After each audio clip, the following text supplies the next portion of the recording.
Assalamualaikum warahmatullahi wabarakatuh. Kami dari kelompok 4 akan membahas tentang materi kongruensi. Pertama, saya akan memperkenalkan dulu anggota kelompok kami. Yang pertama, saya sendiri Bella Dina Astrika, NIM 2420078. Selanjutnya Junisa Afrianti, NIM 2420067. Selanjutnya Sakina Rahmi Hamsia, NIM 2420087. Selanjutnya Surya Agustina, NIM 2420089 dan Wisdelvi Rahmi, NIM 2420083. Materi yang pertama akan dibacakan oleh saya, yaitu definisi kongruensi.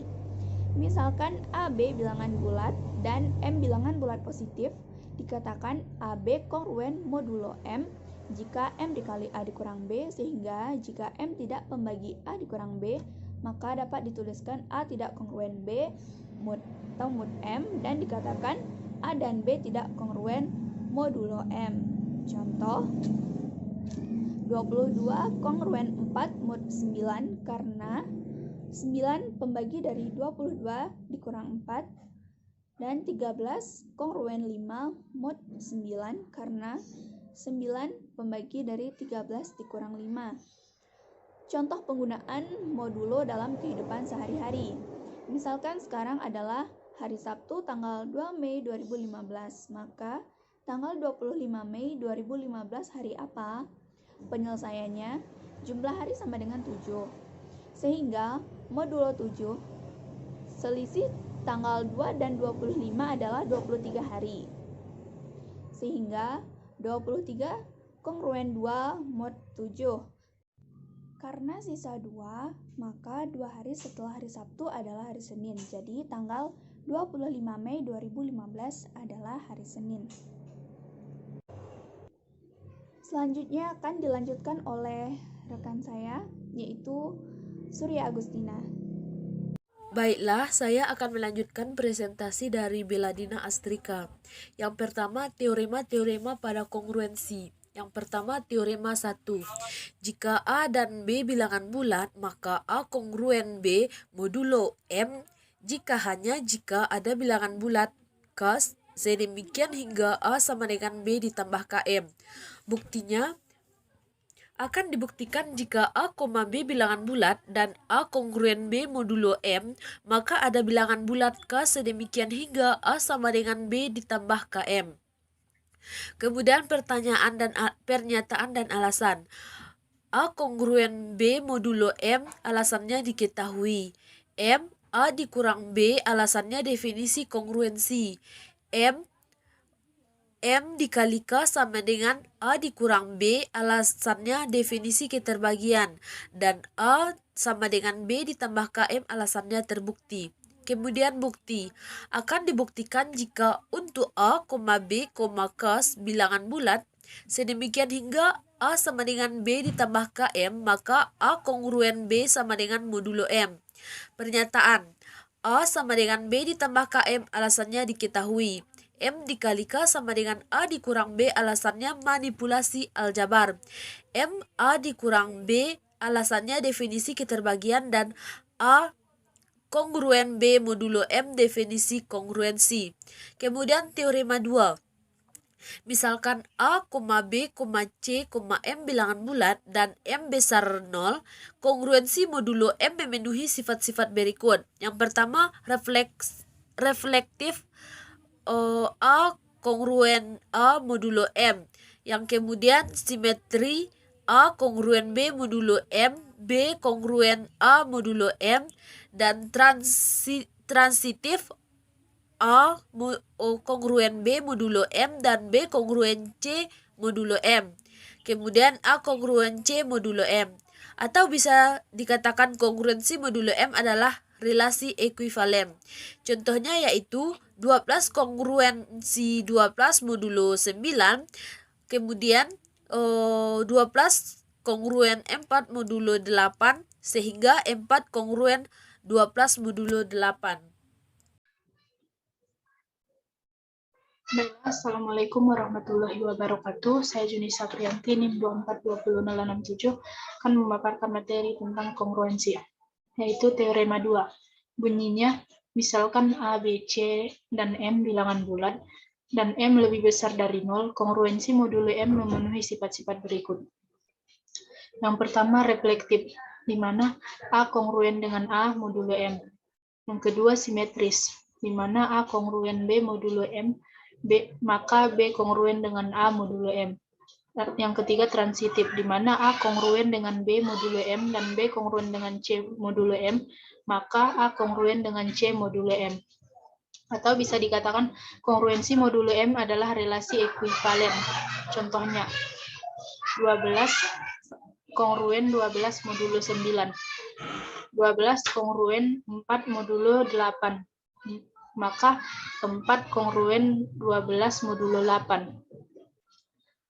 6 kongruen 12 modulo 4 dan 12 kongruen 8 modulo 4, maka 16 kongruen 8 modulo 4. Bukti. Yang pertama, sifat reflektif, di mana A kongruen dengan A modulo M. Berdasarkan definisi kongruensi, M pembagi A dikurang A sama dengan 0. Bukti. Yang kedua, simetris. A kongruen B modulo M, maka B kongruen A modulo M. Pernyataannya yang pertama, A kongruen dengan B modulo M dari yang diketahui. Yang kedua, M pembagi A dikurang B, dapat dari definisi kongruensi. Yang ketiga, M dikali A sama dengan A dikurang B, di mana K elemen Z, didapat dari definisi keterbagian. Yang keempat, B dikurang A sama dengan M dikali min K, dari manipulasi aljabar. Yang kelima, M pembagi B dikurang A, didapat dari definisi keterbagian. Dan yang terakhir, B kongruen A modulo M, definisi kongruensi. Sekian yang dapat saya sampaikan. Terima kasih. Contoh penggunaan teorema dalam pemecahan masalah. Tunjukkan bahwa 2 pangkat 32 ditambah 1 habis dibagi 641 dan merupakan bilangan komposit. Penyelesaian. Perhatikan 2 pangkat 2 sama dengan 4 dikali 2 pangkat 4 sama dengan 16 dikali 2 pangkat 8 sama dengan 256. Dan 2 pangkat 16 sama dengan 2 pangkat 8 dipangkatkan 2 sama dengan 256 kuadrat sama dengan 65.536. Akan ditunjukkan bahwa 2 pangkat 32 ditambah 1 kongruen 0 modulo 641. 2 pangkat 16 kongruen 154 modulo 641. 2 pangkat 32 sama dengan 2 pangkat 16 dipangkatkan 2 kongruen 154 kuadrat modulo 641 berdasarkan teorema 3.4. 2 pangkat 32 kongruen 23.716 modulo 641. 2 pangkat 32 kongruen 640 modulo 641. 2 pangkat 32 ditambah 1 sama dengan 640 ditambah 1 modulo 641. Teorema 3.1. 2 pangkat 32 ditambah 1 sama kongruen 641 modulo 641. 2 pangkat 32 ditambah 1 kongruen 0 modulo 641. Terbukti. Karena 2 pangkat 32 ditambah 1 habis dibagi 641. Sehingga 2 pangkat 32 ditambah 1 memiliki faktor selain 1 dan 2 pangkat 32 ditambah 1. Maka 2 pangkat 32 ditambah 1 merupakan bilangan komposit. Menentukan n digit terakhir dari bilangan berpangkat. Contohnya, tentukan 2 digit terakhir dari 9 pangkat 2006. 9 pangkat 2006 kongruensi terhadap 9 pangkat 2000 dikali 9 pangkat 6 modulo 100. Kongruensi terhadap 9 pangkat 4 dikali 500 modulo 100 dikali 9 pangkat 3 dipangkatkan 2 modulo 100. Kongruensi terhadap 61 dipangkat 500 modulo 100 dikali 29 pangkat 2 modulo 100. Kongruensi terhadap 61 pangkat 4 dipangkatkan 125 modulo 100 dikali 41 modulo 100. Kongruensi terhadap 41 pangkat 125 modulo 12 dikali 41 modulo 100. Kongruensi terhadap 1 pangkat 25 modulo 100 dikali 41 modulo 100. Kongruensi terhadap 1 modulo 100 dikali 41 modulo 100. Kongruensi terhadap 41 modulo 100. Jadi 2 digit terakhir dari 9 pangkat 2006 adalah 41. Selanjutnya, contoh penggunaan tes keterbagian pada penyelesaian soal.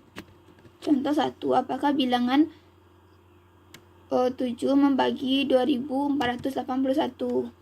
7 pembagi dari 2481, di mana 7 pembagi dari 248 dikurang 2, di mana 7 pembagi dari 246, di mana 7 pembagi dari 24 kurang 12, di mana 7 pembagi dari 12. Karena 7 bukan pembagi dari 12, maka 7 juga bukan pembagi dari 2481. Contoh kedua, apakah bilangan 12.987 dapat habis dibagi 13? Untuk penyelesaiannya, 13 pembagi dari 12.987, di mana 13 pembagi dari 1.298 kurang 63, di mana 13 pembagi dari 1.235, di mana 13 pembagi dari 123 dikurang 45, di mana 13 pembagi dari 78. Dan 13 dikali 6 sama dengan 78. Jadi 12.987 habis dibagi 13. Sekian video presentasi dari kelompok kami tentang kongruensi. Jika ada kesalahan atau kekurangan kami mohon maaf. Wassalamualaikum warahmatullahi wabarakatuh.